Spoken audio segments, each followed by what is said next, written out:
Interview.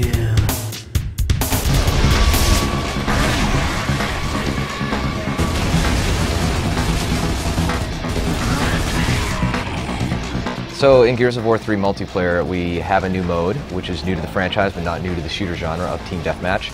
And it's important to note that when we put things into Gears, we twist them our own certain way to make it kind of Gears-like. And one thing we've done is it's not just a matter of getting to a certain score and wow, the match is over, that was fun. You essentially deprive the other team of respawns. So what ultimately happens is for a little while it's regular team and people are spawning and they're having fun. Then after a certain point, you run out of lives, and it turns into a last man standing type situation, which results in some great dramatic situations in the playtest lab. On top of all that, we've taken some of our previous modes, and one of them, which was kind of called Submission. It was basically a mode where you kind of try and capture an AI and hold it, right? We've changed that so it's capture the leader.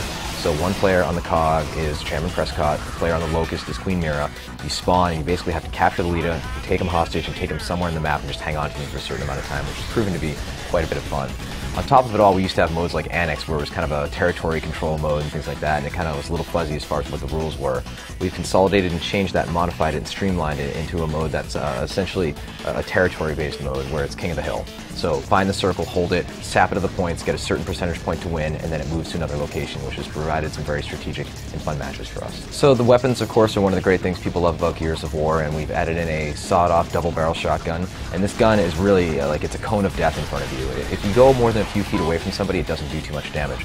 But you can actually catch 2 to 3 people in your spread and jib them immediately, which is amazingly gratifying. We wanted a new assault rifle, and so that's why we came up with the Retro Lancer, sort of the Lancer pre the Emergence Day. So it's like when the humans were fighting humans. It's got a traditional bayonet, but it's got an awesome charge. You can charge into somebody and throw them like a bale of hay, which is fun.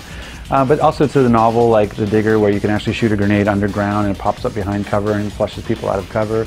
To the new heavy like the One Shot, which is this really heavy sniper that can blow through a Mauler with his shields with a single shot. So we had the full gamut from and then we even did things like changing the pistol, like the Gorgon pistol went from being sort of those burst fire and single fire to now in its sort of the next incarnation it's actually a submachine gun. So it's really good for meat bagging meat bagging and using the Gorgon.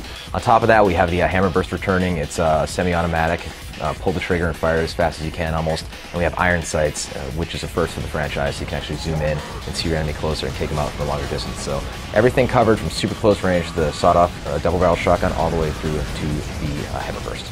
Well, there's lots of new stuff you can do in terms of abilities in Gears of War 3. I mean, there's the mantle kick, which is a way of kind of rewarding the aggressor when 2 people are on the same piece of cover, just on opposite sides. You can actually mantle into them and knock them and get a shot off.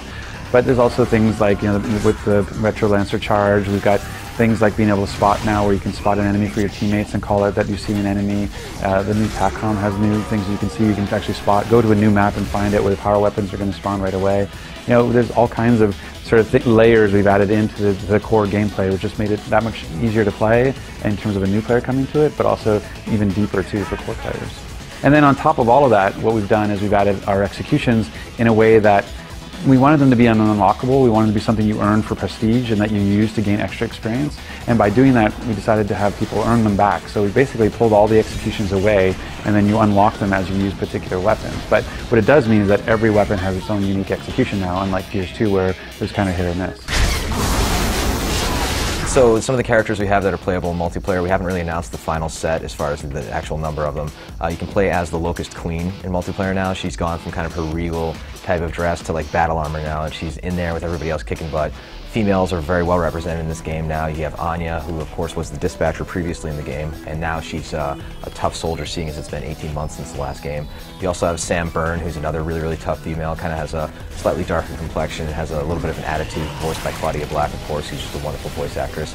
As well as unlockable characters, right? We have, you can play as, Augustus Cole, the Cole Train, right? But you can also unlock his thrashball outfit, being, of course, the sport that he used to play. So seeing this guy who essentially looks like a football player running around and beating the crap out of these locust creatures is immensely gratifying. We hope players want to continue to grind and unlock these things. So we have lots of new maps. I mean, I think so far we've revealed 5 of the new maps that we have, and we have everything from, Trenches, which is sort of a locust-themed map, which has a sandstorm that blows in when you hear the horn roar, to Thrashball Stadium, where Cole used to play, to Overpass, which is a sinking map that over time will actually go into the underground as you're playing. And so it doesn't change the battlefield, but it does give a sort of cosmetic change to the world and makes the maps feel a lot more interactive and dynamic. Bam. One of the mantras we have for Gears of War 3 is if you've never played a Gears game before, like, just give this one a go, right? Because we're going to recap the story very well at the beginning. You're going to know exactly what's going on.